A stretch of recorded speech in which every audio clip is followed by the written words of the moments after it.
الحمد لله نحمده ونستعينه ونؤمن به ونتوكل عليه ونعوذ بالله من شرور أنفسنا ومن سيئات أعمالنا من يهده الله فلا مضل له ومن يضلل فلا هادي له وأشهد أن لا إله إلا الله وحده لا شريك له وأشهد أن محمدا عبده ورسوله يا أيها الذين آمنوا اتقوا الله حق تقاته ولا تموتن إلا وأنتم مسلمون يا أيها الناس اتقوا ربكم الذي خلقكم من نفس واحدة وخلق منها زوجها وبث منهما رجالا كثيرا ونساء واتقوا الله الذي تساءلون به والأرحام إن الله كان عليكم رقيبا يا أيها الذين آمنوا اتقوا الله وقولوا قولا سديدا يصلح لكم أعمالكم ويغفر لكم ذنوبكم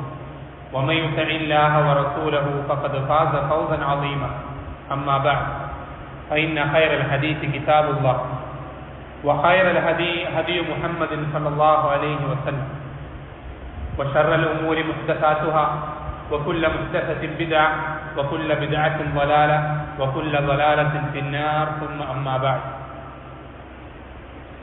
അല്ലാഹു സുബ്ഹാനഹു വ തആല ഇഷ്ടപ്പെടുന്ന രൂപത്തിൽ തൃപ്തിപ്പെടുന്ന രൂപത്തിൽ ജീവിതത്തിൻ്റെ ഓരോ സന്ദർഭങ്ങളും ആക്കി തീർക്കുവാൻ അറിവിൻ്റെയും കഴിവിൻ്റെയും പരമാവധി പരിശ്രമിക്കണമേ എന്ന് ആദ്യമായി എന്നോടും നിങ്ങൾ ഓരോരുത്തരും ഉണർത്തുകയാണ്, വസിയ്യത്ത് ചെയ്യുകയാണ്.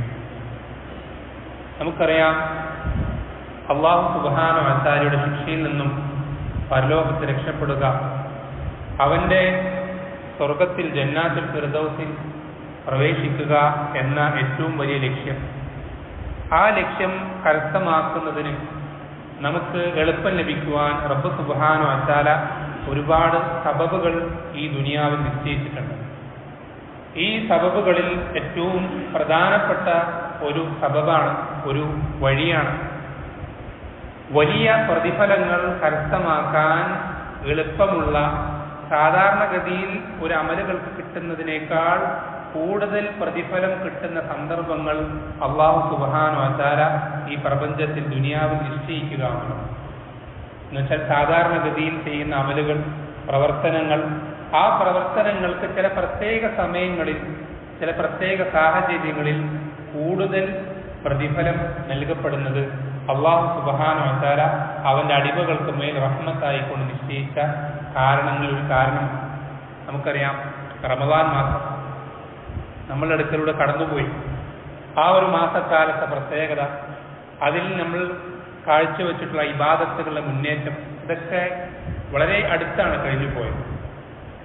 ആ ഒരു സന്ദർഭത്തിൻ്റെ പ്രത്യേകതയും ശ്രേഷ്ഠതയും എല്ലാം മുസ്ലിമീങ്ങൾക്കിടയിൽ അറിയപ്പെട്ടതുമാണ്.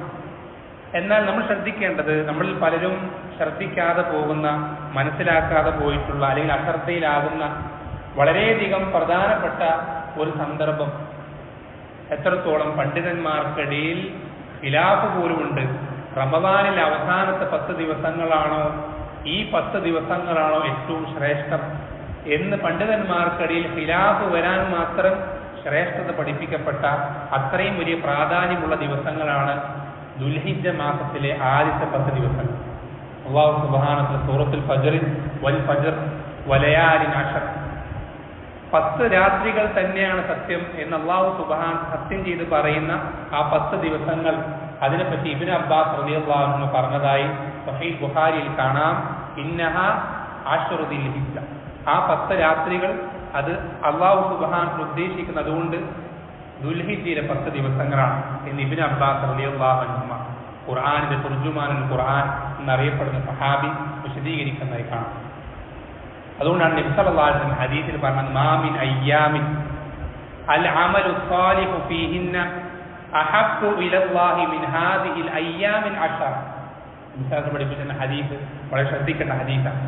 പലപ്പോഴും കേട്ടിട്ടുണ്ടാവും, പക്ഷെ നമ്മുടെ മനസ്സിൽ അതിൻ്റെ ശരിയായ ഗൗരവത്തോടെ നമ്മൾ എടുത്തിട്ടില്ലാത്തൊരു ഹദീസാണ്. എന്താണ് നബി സല്ലല്ലാഹു അലൈഹി വസല്ലം പറഞ്ഞത്?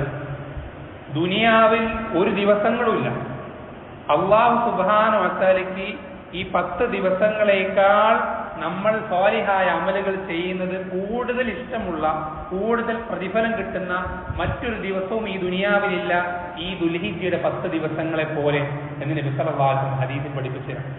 എന്ന് വെച്ചാൽ നമ്മൾ ഈ ദുൽഹിജ്ജയിൽ ഈ വരാൻ പോകുന്ന 10 ദിവസങ്ങളിൽ നമ്മളൊരു അമല് ചെയ്താൽ കിട്ടുന്ന പ്രതിഫലം നമ്മൾ വേറെ ഏത് ദിവസത്തിൽ ചെയ്താലും കിട്ടും, ഏത് ദിവസത്തിൽ ചെയ്താലും കിട്ടും.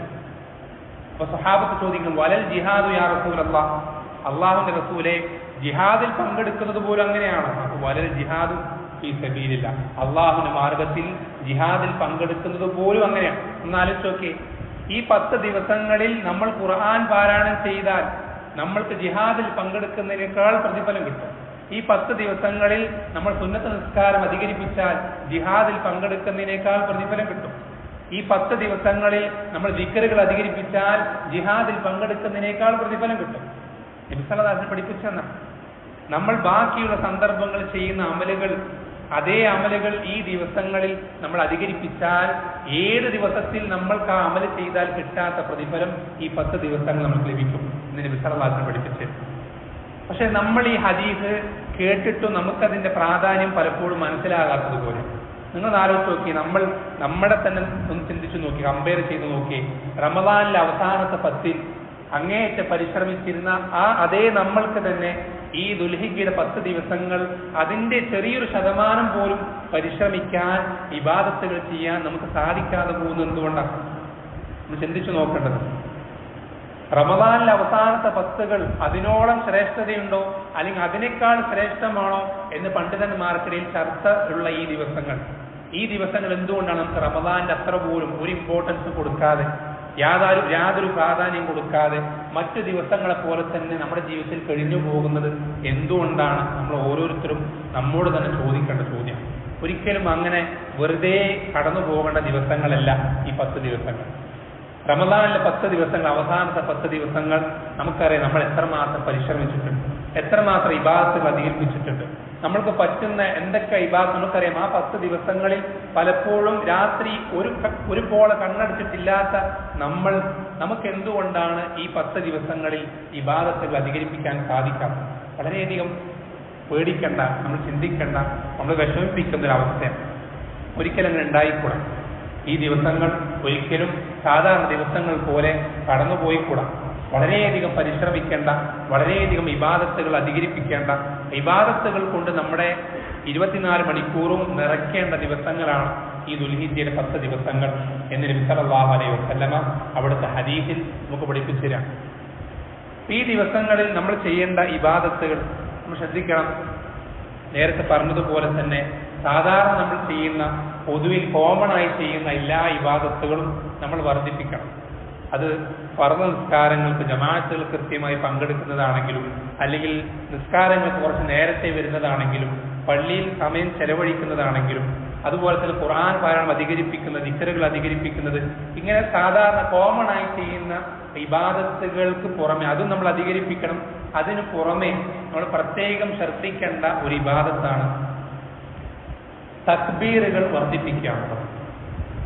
തക്ബീറുകൾ വർദ്ധിപ്പിക്കുക എന്നുള്ളത് നിങ്ങൾക്കറിയോ? ദുൽഹിജ്ജ 1 തുടങ്ങിക്കഴിഞ്ഞാൽ, ദുൽഹിജ്ജ മാസം കണ്ടു കഴിഞ്ഞാൽ ഇബ്നു ഉമർ റളിയല്ലാഹു അൻഹുവും ഈ അബൂ ഹുറൈറ റളിയല്ലാഹു അൻഹു രണ്ടുപേരും ഒരുമിച്ച് മദീനയുടെ പട്ടണങ്ങളിലേക്ക് ടൗണുകളിൽ, മാർക്കറ്റുകളിലേക്ക് ഉറക്കെ തക്ബീർ ചൊല്ലിക്കൊണ്ട് എന്ത് ചെയ്യാറുണ്ടായിരുന്നു? ഈ 2 സ്വഹാബികളും ഇറങ്ങി പുറപ്പെടാറുണ്ട്. ഇവർ രണ്ടുപേരുടെയും തക്ബീർ കേട്ടിട്ട് മദീനത്തെ പട്ടണത്തിലെ ആളുകൾ ഉറക്കെ തക്ബീർ ചൊല്ലാറുണ്ടായിരുന്നു. നമുക്ക് പലപ്പോഴും തക്ബീർ എന്ന് പറഞ്ഞാൽ പെരുന്നാൾ ചൊല്ലുന്ന തക്ബീർ മാത്രമേ നമുക്കറിയുള്ളൂ. അതും സുന്നത്ത് തന്നെയാണ്. പക്ഷേ ഈ ഒരു സുന്നത്ത് നമ്മൾ ഒരിക്കലും പാഴാക്കി കടന്നുകൂടാം. പല ആളുകൾക്കും അറിയാതെ പോകുന്നൊരു സുന്നത്താണ്. നമ്മുടെ ജീവിതത്തിൽ നഷ്ടപ്പെട്ട സുന്നത്തുൽ മഹ്ജൂറ എന്ന് പറയപ്പെടുന്ന രൂപത്തിലുള്ള സുന്നത്താണ്. ദുൽഹിജ്ജ 1 ആരംഭിച്ചു കഴിഞ്ഞാൽ ദുൽഹിജ്ജ 13 ആകുന്നത് വരേക്കും, മഗ്രിബ് ആകുന്നത് വരേക്കും തക്ബീർ നിശ്ചയിക്കപ്പെട്ടിട്ടുണ്ട്. ദുൽഹിജ്ജ ആരംഭിച്ച അന്നു മുതൽ, മാസം കാണുന്ന സമയം മുതൽ ദുൽഹിജ്ജ 13 അയ്യാമ തശ്രീഖിന്റെ അവസാനം മഗ്രിബ് ആകുന്നത് വരേക്കും തക്ബീർ നിശ്ചയിക്കപ്പെട്ടിട്ടുണ്ട്. അത് എപ്പോഴും വീടുകളിൽ, വാഹനങ്ങളിൽ, അങ്ങാടികളിൽ, ഏത് സ്ഥലങ്ങളിൽ നമ്മൾ ചെല്ലുമ്പോഴും പ്രത്യേകിച്ച് പുരുഷന്മാർ ശബ്ദമുയർത്തി തക്ബീർ ചൊല്ലുക എന്നുള്ളത് സുന്നത്താക്കപ്പെട്ടിട്ടുള്ള കാര്യമാണ്, പ്രോത്സാഹിപ്പിക്കപ്പെട്ടിട്ടുള്ള കാര്യമാണ്. പിന്നെ നമ്മൾ ചെയ്യാറുള്ള തക്ബീർ അത് തക്ബീറുൻ മുഖയ്യദ് എന്നാ പറയാം. അത് ദുൽഹിജ്ജ 9 മുതൽ അറഫാ ദിവസത്തിന്റെ സുബ്ഹി നിസ്കാരം മുതൽ ദുൽഹിജ്ജ 13 അയ്യാമു തശ്രീഖിന്റെ അവസാനം അസർ നിസ്കാരം വരെ ഓരോ നിസ്കാരം കഴിയുമ്പോൾ നമ്മൾ എന്ത് ചെയ്യും? നിസ്കാര ശേഷം ഉറക്കെ ആ മസ്ജിദിൽ നിസ്കാരത്തിന് പങ്കെടുത്തിരുന്ന ആളുകൾ ഒരുമിച്ച് തക്ബീർ ഉറക്കെ ചൊല്ലും. ഇത് തക്ബീറുൻ മുഖയ്യദ് എന്നാ പറയും. അത് ദുൽഹിജ്ജ 9 മുതൽ ദുൽഹിജ്ജ 13 വരെ. എന്നാൽ തക്ബീറുൻ മുത്തലഖ് എന്ന് പറയപ്പെടുന്ന നമ്മൾ പലപ്പോഴും വിട്ടുപോകുന്ന സുന്നത്ത് അത് ദുൽഹിജ്ജ 1 മുതലേ തുടങ്ങുന്നു. ദുൽഹിജ്ജ ആദ്യം മുതൽ തുടങ്ങി ദുൽഹിജ്ജ 13 അയ്യാമു തശ്രീഖിന്റെ അവസാനം വരേക്കും നിലനിൽക്കുന്ന ഒരു സുന്നത്താണ് ഈ സുന്നത്ത്, തക്ബീറുൽ മുത്തലഖ് എന്നുള്ള സുന്നത്ത്. ആ സുന്നത്ത് നമ്മൾ എന്ത് ചെയ്യണം? നമുക്ക് പറ്റുന്നിടത്തോളം, സാധിക്കുന്നിടത്തോളം നമ്മൾ ഹയാത്താക്കണം. പ്രത്യേകിച്ചും നമ്മുടെ കൺട്രോളിലുള്ള സ്ഥലങ്ങളിൽ, നമ്മുടെ ഷോപ്പുകൾ അല്ലെങ്കിൽ നമ്മുടെ വീടുകൾ, നമ്മുടെ ബിസിനസ്, നമ്മുടെ കൺട്രോളിനകത്തുള്ള നമ്മുടെ കീഴിലുള്ള കാര്യങ്ങളിൽ നമുക്ക് എന്ത് ചെയ്യാൻ സാധിക്കണം? ഈ തക്ബീർ, ഈ സുന്നത്ത് അധികരിപ്പിക്കാൻ സാധിക്കണം. ജനങ്ങൾക്കിടയിൽ നമ്മൾ ഈ സുന്നത്ത് ഹയാത്ത പല ആളുകൾക്കും അറിയില്ല. പല ആളുകൾക്കും തക്ബീർ എന്ന് പറഞ്ഞാൽ പെരുന്നാളിന് മാത്രമുള്ള എന്തോ ഒരു കാര്യമായിട്ടാണ് പലരും തെറ്റിദ്ധരിച്ചിട്ടുള്ളത്. പെരുന്നാളിന്റെ അടയാളമായിട്ടാണ് പലരും വിചാരിച്ചിട്ടുള്ളത്. ആ ഒരു വിചാരം നമ്മളുടെ സുന്നത്തുകൾ കൊണ്ട് നമ്മൾ എന്ത് ചെയ്യണം? മാറ്റണം. പ്രവൃത്തി കൊണ്ട് നമ്മൾ കാണിച്ചു കൊടുക്കണം. നമ്മുടെ നാവുകൾ ഈ 13 ദിവസങ്ങളും തക്ബീറുകളിൽ മുഴുകുന്നതാകണം. അങ്ങനെ നമ്മുടെ ഈ സുന്നത്തിനെ ഹയാത്താക്കാൻ വളരെയധികം ശ്രദ്ധിക്കണം. അതേപോലെ മറ്റൊരു പ്രധാനപ്പെട്ട ഇബാദത്ത്, നമുക്ക് ഈ ദിവസങ്ങൾ ചെയ്യാൻ പറ്റുന്ന പ്രധാനപ്പെട്ട മറ്റൊരു ഇബാദത്ത്, ഈ 9 ദിവസങ്ങളിൽ പെരുന്നാൾ നോമ്പെടുക്കാൻ പറ്റില്ല. ഈ 9 ദിവസങ്ങളിലും നോമ്പെടുക്കുക എന്നുള്ളത് നബി സല്ലല്ലാഹു അലൈഹി വസല്ലമ ചെയ്തിരുന്ന അദ്ദേഹത്തിന്റെ ശീലങ്ങളിൽ, ആദത്തുകളിൽപ്പെട്ടൊരു കാര്യം. കാന യസൂമു ദിൽഹിജ്ജ, നബി സല്ലല്ലാഹു അലൈഹി വസല്ലമ ദുൽഹിജ്ജയുടെ 9 ദിവസങ്ങളും നോമ്പെടുക്കാറുണ്ടായിരുന്നു എന്ന് ഹദീസുകളിൽ കാണാം. അതുകൊണ്ട് തന്നെ ഉലമാക്കൾ വിശദീകരിക്കുന്നതായി കാണാം, ഈ 9 ദിവസങ്ങളും നോമ്പെടുക്കുക എന്നുള്ളത് വളരെയധികം പ്രോത്സാഹിപ്പിക്കപ്പെട്ട സുന്നത്തുൽ മുഅക്കദയാണ് എന്ന് പണ്ഡിതന്മാർ വിശദീകരിക്കുന്നതായി കാണാം. കാരണം നമുക്ക് നോമ്പെടുക്കുന്നതിന് ഈ ദിവസങ്ങൾക്ക് കിട്ടുന്ന പ്രതിഫലം പോലെ വേറൊരു ദിവസവും നമുക്ക് നോമ്പെടുത്താൽ പ്രതിഫലം ലഭിക്കുകയില്ല. അത്രയും ശ്രേഷ്ഠകരമായ ദിവസങ്ങൾ അല്ലെ. നമുക്കറിയാം നോമ്പിന്റെ പ്രതിഫലമൊക്കെ നമ്മൾ റമദാനിൽ ധാരാളം കേട്ടതാണ്. അള്ളാഹുവിന് നോമ്പിനോളം ഇഷ്ടമുള്ള മറ്റൊരു ഇബാദത്തും ഇല്ല എന്നുപോലും നമുക്കറിയുന്നതാണ്. ആ ഒരു ഇബാദത്ത് നമ്മൾക്ക് പ്രാക്ടിക്കലാക്കാൻ, നമ്മുടെ ജീവിതത്തിൽ മുറുകെ പിടിക്കാൻ ഏറ്റവും അനുയോജ്യമായ ദിവസമാണ് ഈ 10 ദിവസങ്ങൾ, ഈ ദുൽഹിജ്ജയിലെ 10 ദിവസങ്ങൾ. അതിൽ നമുക്ക് ഈ 9 ദിവസങ്ങൾ നോമ്പെടുക്കാൻ സാധിക്കുന്നില്ലെങ്കിൽ ഏറ്റവും മിനിമം നമ്മൾ അറഫാ ദിവസമെങ്കിലും എന്ത് ചെയ്യുക? നോമ്പെടുക്കുന്നത് വിട്ടുകളയണം. ദുൽഹിജ്ജ 9 അറഫാ ദിവസം, ആ ദിവസം നോമ്പെടുത്ത് നമ്മൾ ഒരിക്കലും പാഴാക്കി കളയരുത്. കാരണം നബി സല്ലല്ലാഹു അലൈഹി വസല്ലം പഠിപ്പിക്കുന്നത് എന്താ? അറഫാ നോമ്പിനെ പറ്റി പറഞ്ഞു തന്നത്, അറഫാ ദിവസത്തെ നോമ്പ് അത് കഴിഞ്ഞു പോയ ഒരു വർഷത്തെയും വരാനിരിക്കുന്ന ഒരു വർഷത്തെയും തിന്മകളെ പൊറുപ്പിക്കുമെന്ന് നബി സല്ലല്ലാഹു അലൈഹി വസല്ലം എന്ത് ചെയ്തിട്ടുണ്ട്? ഹദീസിൽ പഠിപ്പിച്ചു തന്നിട്ടുണ്ട്. കഴിഞ്ഞുപോയ ഒരു വർഷത്തെയും വരാനിരിക്കുന്ന ഒരു വർഷത്തെയും തിന്മകൾ അത് പൊറുപ്പിക്കും എന്ന് നബി സല്ലല്ലാഹു അലൈഹി വസല്ലം ഹദീസിൽ പഠിപ്പിച്ചു. അപ്പൊ നമുക്ക് ഈ 9 ദിവസങ്ങളും നബി സല്ലല്ലാഹു അലൈഹി വസല്ലമ നോമ്പെടുത്തിരുന്നത് പോലെ നോമ്പെടുക്കാൻ സാധിക്കില്ലെങ്കിൽ, എന്തെങ്കിലും തടസ്സങ്ങളോ യാത്രകളോ രോഗങ്ങളോ എന്തെങ്കിലും ബുദ്ധിമുട്ടുകളോ അല്ലെങ്കിൽ ജോലി തിരക്കുകളോ എന്തെങ്കിലും തടസ്സങ്ങൾ കൊണ്ട് ഈ 9 ദിവസങ്ങൾ നോമ്പെടുക്കാൻ സാധിക്കാത്തവരാണെങ്കിൽ 9ാമത്തെ ദിവസം അറഫാ ദിവസമെങ്കിലും നമ്മൾ നോമ്പെടുക്കാൻ അങ്ങേയറ്റം ശ്രദ്ധിക്കണമെന്ന് വസിയത്ത് ചെയ്യുക. അതേപോലെ തന്നെ മറ്റൊരു പ്രധാനപ്പെട്ട കാര്യം ഈ നോമ്പുമായി ബന്ധപ്പെട്ട്, ഈ ദുൽഹിജ്ജ ദിവസങ്ങളുമായി ബന്ധപ്പെട്ട് നബി സല്ലല്ലാഹു അലൈഹി വസല്ലം പഠിപ്പിച്ചു തന്നിട്ടുണ്ട്. ഒരാൾ ഉദ്ഹിയ്യത്ത് കൊടുക്കാൻ ഉദ്ദേശിക്കുക, നമുക്കറിയാം ഉദ്ഹിയ്യത്ത് എന്നുള്ള ബലികർമ്മം അത് ദീനുൽ ഇസ്ലാം അങ്ങേയറ്റം പ്രോത്സാഹിപ്പിച്ചിട്ടുള്ള കാര്യമാണ്. എത്രത്തോളം നബി സല്ലല്ലാഹു അലൈഹി വസല്ലം ഹദീസിൽ പറഞ്ഞതായി കാണാം, ഒരാൾക്ക് ഉദ്ഹിയ്യത്ത് നൽകാൻ സാധിക്കും, സാമ്പത്തികമായി എളുപ്പമുണ്ട്, പ്രയാസമൊന്നുമില്ല, വീട്ടിൽ കഷ്ടപ്പാടോ ദുരിതങ്ങളോ പട്ടിണിയൊന്നുമില്ല, സാമ്പത്തികമായി എളുപ്പമുണ്ട്. എന്നിട്ടും ഒരാൾ ഉദ്ഹിയ്യത്ത് നൽകിയിട്ടില്ലെങ്കിൽ അവൻ നമ്മുടെ മുസല്ലയിലേക്ക് വരേണ്ടതില്ല എന്നാണ് നബി സല്ലല്ലാഹു അലൈഹി വസല്ലം ഹദീസിൽ പറഞ്ഞത്. അവൻ പെരുന്നാൾ നിസ്കരിക്കാൻ കൂടെ നമ്മുടെ മുസല്ലയിലേക്ക് പെരുന്നാൾ നിസ്കരിക്കാൻ അവൻ വരേണ്ടതില്ല എന്നാണ് നബി സല്ലല്ലാഹു അലൈഹി വസല്ലം ഹദീസിൽ പറഞ്ഞത്. നിസ്സാരമായിട്ടുള്ള വേണമെങ്കിൽ ചെയ്താൽ മതി എന്ന രൂപത്തിൽ കണക്കാക്കേണ്ട ഒരു കാര്യമില്ല ഉബൂദിയത്ത്. നമുക്ക് സാധിക്കുമെങ്കിൽ നമ്മളത് ചെയ്യണം, നിർബന്ധമാണ്. നമുക്കത് സാധിക്കുമെങ്കിൽ, മറ്റ് തടസ്സങ്ങളൊന്നുമില്ലെങ്കിൽ, നമ്മുടെ വീട്ടുകാരുടെയും മറ്റ് അത്യാവശ്യ ചെലവുകളൊക്കെ കഴിഞ്ഞ് നമ്മുടെ കയ്യിൽ ഉദ്ഹിയത്തിന്റെ ഷെയർ കൂടാനോ അല്ലെങ്കിൽ അതിന് ബലിമൃഗം വാങ്ങിക്കാനോ നമ്മളുടെ കയ്യിൽ എന്തെങ്കിലും ബാലൻസ് ഉണ്ടെങ്കിൽ നമ്മളത് പങ്കെടുക്കൽ നിർബന്ധമാണ്. നമ്മൾ ഈ ബലി കർമ്മത്തിലേക്ക് നമ്മൾ കടക്കുമ്പോൾ നമ്മൾ ശ്രദ്ധിക്കേണ്ട കാര്യം, ഒന്നാമത്തെ വിഷയം എന്നുള്ള ഒന്നാമത്തെ മസല എന്നുള്ള നബി സല്ലല്ലാഹു അലൈഹി വസല്ലം പറഞ്ഞു, ഒരാൾ ബലിയെറുക്കാൻ ഉദ്ദേശിക്കുന്നുണ്ടെങ്കിൽ, ബലിമൃഗത്തെ വാങ്ങിച്ചിട്ടുണ്ട് അല്ലെങ്കിൽ ഒരാളുടെ കയ്യിൽ വാങ്ങിക്കാൻ ഏൽപ്പിച്ചിട്ടുണ്ട് അല്ലെങ്കിൽ ഒരാളുടെ കയ്യിൽ അറുക്കാനൊക്കെ പറഞ്ഞു വെച്ചിട്ട് അങ്ങനെ ഒരാളെ ഏൽപ്പിച്ചിട്ടുണ്ട് അല്ലെങ്കിൽ ഒരാൾ ഉദ്ദേശിക്കുന്നുണ്ടെങ്കിൽ അവൻ എന്ത് ചെയ്തു കൊള്ളട്ടെ, ദുൽഹിജ്ജ ആരംഭിച്ചു കഴിഞ്ഞാൽ, ദുൽഹിജ്ജ മാസം കണ്ടു, ദുൽഹിജ്ജ 1 തുടങ്ങിക്കഴിഞ്ഞാൽ, സ്റ്റാർട്ട് ചെയ്ത് കഴിഞ്ഞാൽ പിന്നെന്ത് ചെയ്യരുത്, മുടി മുറിക്കരുത്, നഖമെടുക്കരുത്, തോല് പറിച്ചു കളയുകയോ ചെയ്യരുത് എന്ന് നബി സല്ലല്ലാഹു അലൈഹി വസല്ലം ഹദീസിൽ പറഞ്ഞതായി കാണാം. മുടിയോ നഖമോ പിന്നെ ആ ഉദ്ദേശിക്കുന്ന വ്യക്തി എന്ത് ചെയ്യാൻ പാടില്ല, എടുക്കാൻ പാടില്ല എന്ന് ഹദീസിൽ പഠിപ്പിക്കപ്പെട്ടിട്ടുണ്ട്. അതേപോലെ തന്നെ ബലിമൃഗത്തെ തിരഞ്ഞെടുക്കുന്ന സമയത്ത് നബി സല്ലല്ലാഹു അലൈഹി വസല്ലം പഠിപ്പിച്ചെന്ന ചില മര്യാദകളുണ്ട്, ചില അദബുകളുണ്ട്, ചില ശുറൂത്തുകളുണ്ട്. അതിന് ഒന്നാമത് ശ്രദ്ധിക്കേണ്ടത് ദീൻ പഠിപ്പിച്ചു തന്ന പ്രായമെത്തുക എന്നുള്ളതാണ്. ദീൻ പഠിപ്പിച്ചു തന്ന പ്രായമെത്തുക എന്നുള്ളത് ഓരോന്നിനും ഓരോന്നാണ്. ചെമ്മരിയാടിന് 6 മാസമാണെങ്കിൽ സാധാരണ ആടിന് 1 വർഷം, അതുപോലെ പശു, ഒട്ടകം, ഓരോന്നിനും ഓരോ അളവുകൾ, ഓരോ വയസ്സിന് പ്രായത്തിന്റെ പരിധിയുണ്ട്. ഈ പ്രായമെത്താത്ത ചെറിയ പ്രായമുള്ള മൃഗങ്ങൾ എന്ത് ചെയ്യാൻ പാടില്ല, ബലിമൃഗത്തിന് ഉപയോഗിക്കാൻ പാടില്ല. ഒന്നാമത്തെ കാര്യം. രണ്ടാമത്തെ എന്നുള്ളത് വലിയ ഡിഫക്റ്റുകളുള്ള അല്ലെങ്കിൽ എന്തെങ്കിലും ന്യൂനതകളുള്ള പോരായ്മകളുള്ള ബലിമൃഗത്തെ ഒരിക്കലും എന്ത് ചെയ്യാൻ പാടില്ല, തിരഞ്ഞെടുക്കാൻ പാടില്ല. എന്നുവെച്ചാൽ രോഗം ബാധിച്ച് ക്ഷീണിച്ച് വളരെയധികം ശോഷിച്ച് എല്ലും തോലുമായ ഒരു ബലിമൃഗത്തെ ഒരിക്കലും എന്ത് ചെയ്യാൻ പാടില്ല, ഉദ്ഹിയത്തിനായി വാങ്ങിക്കുക എന്നുള്ളത് ഒരിക്കലും പാടില്ലാത്തതാണ്. അതുപോലെ തന്നെ മുടന്തുള്ള, വൈകല്യം, നടക്കാൻ ശരിക്കും കഴിയാത്ത മുടന്തുള്ള മൃഗത്തെ വാങ്ങിക്കുക എന്നുള്ളത് അതും നബി സല്ലല്ലാഹു അലൈഹി വസല്ലം വിലക്കിയിട്ടുള്ള കാര്യം. ഇതുപോലെ പ്രത്യക്ഷത്തിൽ നമുക്ക് പ്രകടമായി വാഹിറായി നോക്കിയാൽ തന്നെ കാണാൻ സാധിക്കുന്ന വൈകല്യമുള്ള ജീവികളെ ഒരിക്കലും ബലിക്കായി നമ്മൾ വാങ്ങിക്കുന്നത് ശരിയല്ല. അതേപോലെ ശ്രദ്ധിക്കേണ്ട മറ്റൊരു മസല, മൂന്നാമത്തെ കാര്യം, ബലിയോട് നമ്മൾ അനുബന്ധിച്ച് മനസ്സിലാക്കേണ്ട പ്രധാനപ്പെട്ട കാര്യം, ബലികർമ്മത്തിന്റെ സമയം ആരംഭിക്കുന്നത് പെരുന്നാൾ നിസ്കാരം കഴിഞ്ഞതിൽ പിന്നെയാണ്. പെരുന്നാൾ നിസ്കാരം നിസ്കരിക്കുന്നതിന് മുമ്പ് ഒരാൾ ബലിയെടുത്തു കഴിഞ്ഞാൽ അത് ഉദ്ഹിയത്തായി പരിഗണിക്കപ്പെടുകയില്ല.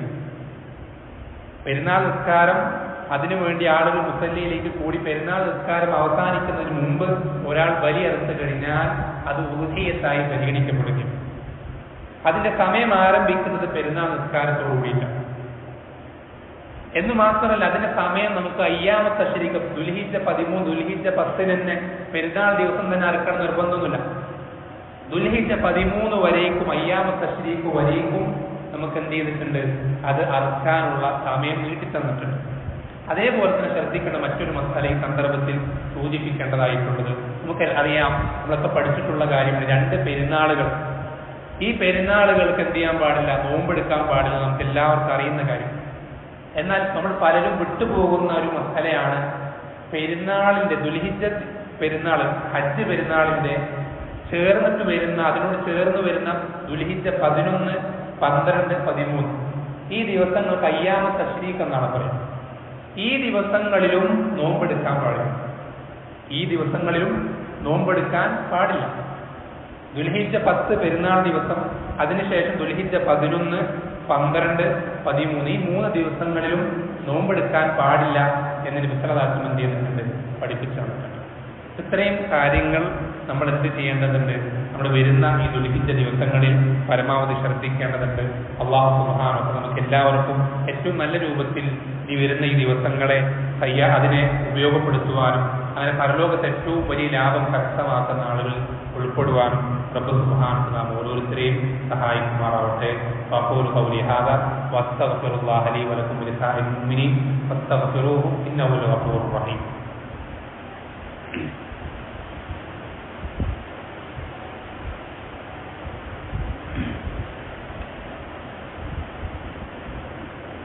إن الحمد لله والصلاة والسلام على رسول الله وعلى آله وصحبه أجمعين ومن اتبعهم بإحسان إلى يوم الدين أما بعد. ബലിപെരുന്നാളും അതിനോട് അനുബന്ധിച്ച ബലികർമ്മവും അതിനെ സംബന്ധിച്ച് നമ്മൾ ദുൽഹിജ്ജ മാസത്തിൽ പൊതുവെ ശ്രദ്ധിക്കേണ്ട പ്രധാനപ്പെട്ട വിധിവിലക്കുകളുമാണ് വളരെ വേഗത്തിൽ സൂചിപ്പിച്ചത്.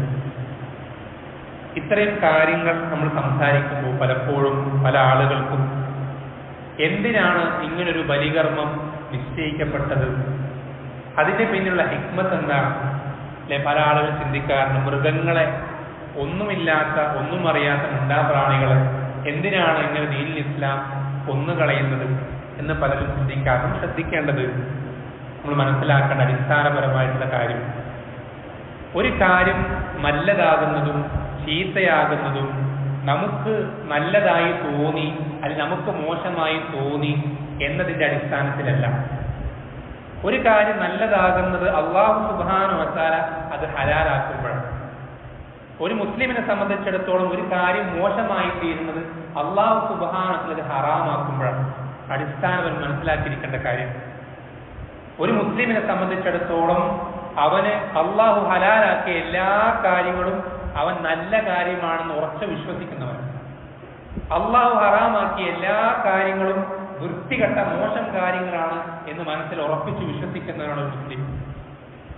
അതുകൊണ്ട് തന്നെ ദീനുൽ ഇസ്ലാമിൽ അള്ളാഹു നിശ്ചയിച്ച ഒരു നിയമങ്ങളും അത് വേണ്ടിയിരുന്നില്ല അല്ലെങ്കിൽ മോശം നിയമമാണ് എന്നൊരിക്കലും ഒരു മുസ്ലിം മനസ്സിൽ കരുതിയില്ല. അത് എത്രമാത്രം ഒരു മുസ്ലിമിന്റെ അവന്റെ ഇസ്ലാമിനെ തന്നെ തകർത്ത് കളയുന്ന കാര്യമാണെന്നത് അള്ളാഹു അവതരിപ്പിച്ചൊരു കാര്യത്തോട് വെറുപ്പുണ്ടാവാം. അള്ളാഹു ഖുർആനിൽ പറഞ്ഞെന്താ, ദാലിക ബിഅന്നഹും കരിഹു മാ അൻസലല്ലാഹു ഫഅഹ്ബത അഅമാലഹും.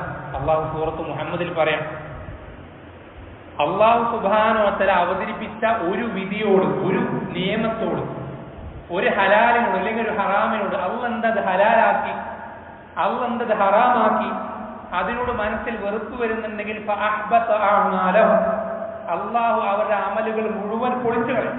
അവന്റെ ഒരു അമലും അവന് ഉപകരിക്കൂല. ആഖിറത്തിൽ അവന്റെ ഒരു അമലും റബ്ബിന്റെ അടുക്കൽ അവന് ഉപകരിക്കൂല. നമ്മൾ ശ്രദ്ധിക്കണം, ഇസ്ലാം, ഈമാൻ, അള്ളാഹുവിന്റെ അടുക്കൽ നമുക്ക് ഉപകരിക്കുന്ന ഈ ദീനിന്റെ അടിത്തറ എന്നുള്ളത്, അതിന്റെ ഒന്നാമത്തെ ബേസ് എന്നുള്ളത് വിശ്വാസ ഹൃദയം, ഖൽബിനകത്തുള്ള വിശ്വാസം. ആ ഈമാൻ ശരിയായിട്ടില്ലെങ്കിൽ നമ്മുടെ അമലുകൾ കുറെ നമ്മൾ അധികരിപ്പിച്ചു എന്നതുകൊണ്ട് നമുക്ക് റബ്ബിന്റെ അടുക്കൽ ഒരു ഉപകാരം ഉണ്ടാവില്ല.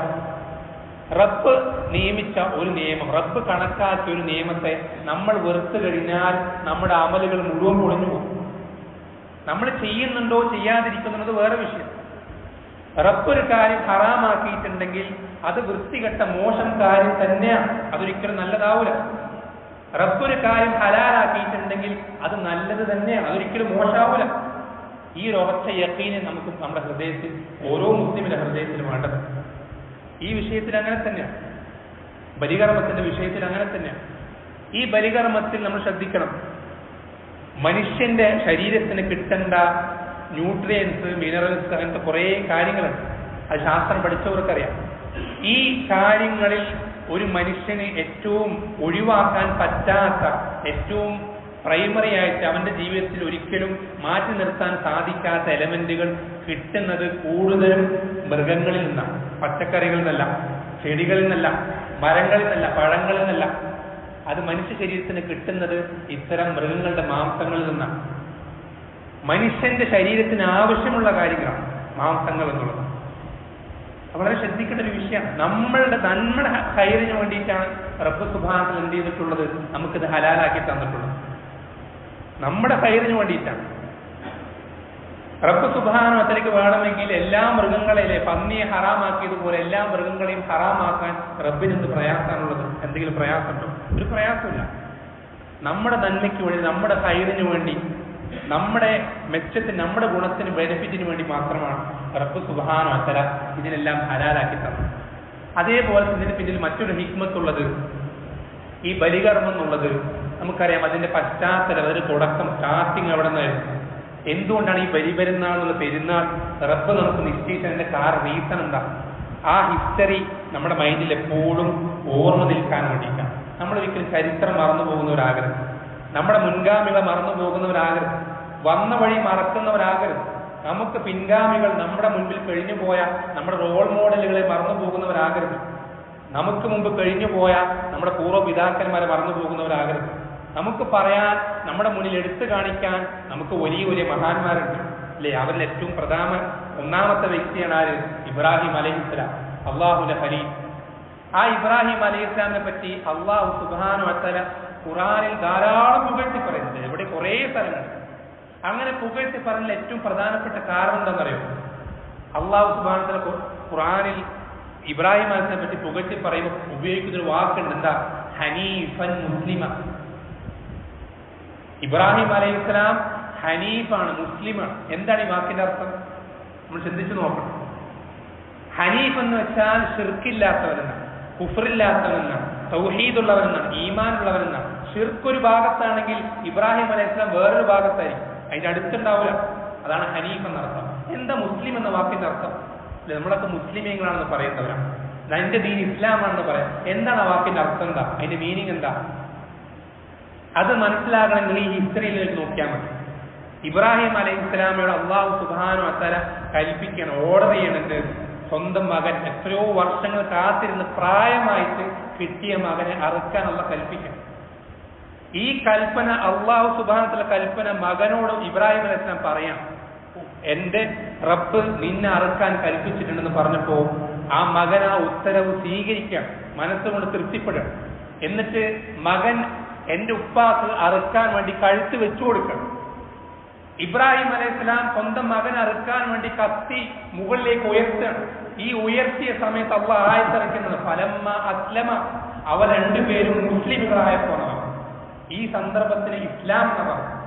അള്ളാഹുവിന്റെ ഓരോ കൽപ്പനകൾക്കും നമ്മൾ കീഴൊതുങ്ങുന്നതിന് ഇസ്ലാം എന്ന് പറയും. അപ്പോഴാണ് നമ്മൾ മുസ്ലിമാവും. മുസ്ലിമാവെന്ന് പറയുന്ന അർത്ഥം നമ്മുടെ താല്പര്യങ്ങളെ വലിച്ചെറിഞ്ഞ് നമ്മുടെ ഇഷ്ടങ്ങളെ വേണ്ടെന്ന് വെച്ച് റബ്ബിന്റെ താല്പര്യങ്ങൾക്കും റബ്ബിന്റെ കൽപ്പനകൾക്കും കീഴൊതുങ്ങുമ്പോൾ നമ്മൾ മുസ്ലിമാവും. ഇബ്രാഹിം അലൈഹിസ്സലാം മുസ്ലിം ആയിപ്പോലെ, ഇസ്മായിൽ അലൈഹിസ്സലാം മുസ്ലിം ആയിപ്പോലെ. അള്ളാഹ് ഖുർആനിൽ പ്രയോഗിച്ച പ്രയോജനം ഫലമ്മ അസ്ലമ, അവർ രണ്ടുപേരും ഇസ്ലാം ചെയ്തപ്പോൾ, മുസ്ലിം ആയപ്പോൾ. അള്ളാഹുവിന്റെ കൽപ്പനകൾ നമ്മുടെ ഇഷ്ടങ്ങൾ നോക്കാതെ, നാട്ടുകാരെ തൃപ്തി നോക്കാതെ, കുടുംബക്കാരെ തൃപ്തി നോക്കാതെ റബ്ബ് കൽപ്പിച്ചാൽ ഞാനത് ചെയ്യും എന്ന മെന്റാലിറ്റിയിലേക്ക് എത്തുമ്പോൾ നമ്മൾ മുസ്ലിമായി. അപ്പോഴേ നമ്മൾ മുസ്ലിം ആകും. നമ്മുടെ ഇസ്ലാം കംപ്ലീറ്റ് ആകുന്ന അപ്പോഴാണ്, പെർഫെക്റ്റ് ആകുന്ന അപ്പോഴാണ്. ആ ഒരു ഹിസ്റ്ററിയിലേക്ക്, ആ ഒരു മെന്റാലിറ്റിയിലേക്ക് എത്താൻ വേണ്ടിയിട്ടാണ് വർഷാവർഷം ഓരോ പെരുന്നാളും റബ്ബ് സുബ്ഹാനഹു വ തആല ഈ ബലികർമ്മമായിട്ട് കണക്ട് ചെയ്തത് ഈ ഒരു അവസ്ഥയിലേക്ക് നമ്മൾ വളരാൻ വേണ്ടി, നമ്മൾ പെർഫെക്റ്റ് ആകാൻ, നമ്മുടെ നന്മയ്ക്ക് വേണ്ടിയിട്ടാണ്, നമ്മുടെ ഈമാൻ കംപ്ലീറ്റ് ആകാൻ വേണ്ടിയിട്ടാണ്. അതുകൊണ്ട് നമ്മൾ ആ ഒരു ഹിക്മത്ത് നമ്മുടെ മൈൻഡിൽ എപ്പോഴും നിലനിർത്തണം. നമ്മൾ അതുപോലെ ആകാൻ പരിശ്രമം നമുക്കും സാധിക്കും. റബ്ബിന്റെ സഹായം ഉണ്ടെങ്കിൽ നമുക്കും ഇതുപോലെ നമ്മുടെ താല്പര്യങ്ങൾ വേണ്ടെന്ന് വെച്ച് റബ്ബിന്റെ കൽപ്പനകൾ ഓരോന്നും പൂർണ്ണമായി നമ്മുടെ ജീവിതത്തിൽ പ്രാക്ടിക്കലാക്കാൻ നമുക്ക് ഓരോരുത്തർക്കും സാധിക്കും. അങ്ങനെ സാധിക്കട്ടെ. റബ്ബ് സുബ്ഹാനഹു വ തആല നാം ഓരോരുത്തരെയും അതിന് സഹായിക്കുമാറാവട്ടെ. അതിനു മുന്നിൽ നമ്മുടെ തടസ്സങ്ങളായി നിൽക്കുന്ന എന്തെല്ലാം കാര്യങ്ങളുണ്ടോ അതെല്ലാം റബ്ബ് സുബ്ഹാനഹു വ തആല നീക്കിത്തരികയും റബ്ബിന്റെ എല്ലാ കൽപ്പനകളും ഇബ്രാഹിം അലൈഹിസ്സലാം പൂർണ്ണമായി പ്രാക്ടിക്കലാക്കിയതുപോലെ പ്രാക്ടിക്കലാക്കുവാൻ റബ്ബ് സുബ്ഹാനഹു വ തആല നാം ഓരോരുത്തരെയും സഹായിക്കുമാറാവട്ടെ. അതുപോലെ തന്നെ നമ്മുടെ ജീവിതത്തിൽ കഴിഞ്ഞു പോയിട്ട് ഒരുപാട് അബദ്ധങ്ങൾ, ന്യൂനതകൾ, പോരായ്മകൾ, അതെല്ലാം റബ്ബ് സുബ്ഹാനഹു വ തആല നമുക്ക് എല്ലാവർക്കും വിട്ടുപുറത്ത് മാപ്പാക്കി നൽകുകയും നമ്മളെയും നമ്മുടെ കുടുംബങ്ങളെയും ബന്ധുമിത്രാദികളെയും എല്ലാവരെയും ഇവിടെ ഒരുമിച്ച് ചേർത്തതുപോലെ അല്ലാഹു സുബ്ഹാനഹു വ തആല ജന്നാത്തുൽ ഫിർദൗസിൽ ഒരുമിച്ച് ചേർക്കുമാറാവട്ടെ. നമ്മുടെ മുസ്ലിം സഹോദരങ്ങൾ പല നാടുകളിൽ പലതരത്തിലുള്ള പ്രയാസങ്ങൾ ഏറ്റുവാങ്ങുന്ന ഒരുപാട് ആളുകൾ, അവർക്കെല്ലാവർക്കും റബ്ബ് സുബ്ഹാനഹു വ തആല അമ്നും നിർഭയത്വവും ആഫിയത്വവും പ്രദാനം ചെയ്യുമാറാവട്ടെ. അതുപോലെ നമ്മുടെ കൂട്ടത്തിൽ പല മുസീബത്തുകൾ, പല പ്രയാസങ്ങൾ അനുഭവിക്കുന്ന ആളുകളുണ്ട്. പ്രായത്തിന്റെ അവശതകൾ അനുഭവിക്കുന്നവരുണ്ട്, കഠിനമായ രോഗങ്ങൾ കൊണ്ട് ബുദ്ധിമുട്ടുന്നവരുണ്ട്, ദാരിദ്ര്യം കൊണ്ട് കഷ്ടപ്പെടുന്നവരുണ്ട്. റബ്ബ് സുബ്ഹാനഹു വ തആല അവർക്കെല്ലാവർക്കും ഏറ്റവും നല്ല എളുപ്പം നൽകുകയും ഈ ദീനെ മുറുകെ പിടിക്കാനുള്ള എല്ലാ എളുപ്പങ്ങളും റബ്ബ് സുബ്ഹാനഹു വ തആല അവർക്കെല്ലാവർക്കും നൽകുകയും ചെയ്യുമാറാവട്ടെ. വസല്ലല്ലാഹു അലൈഹി വസല്ലം അലാ നബിയിന മുഹമ്മദിൻ വൽഹംദുലില്ലാഹി റബ്ബിൽ ആലമീൻ.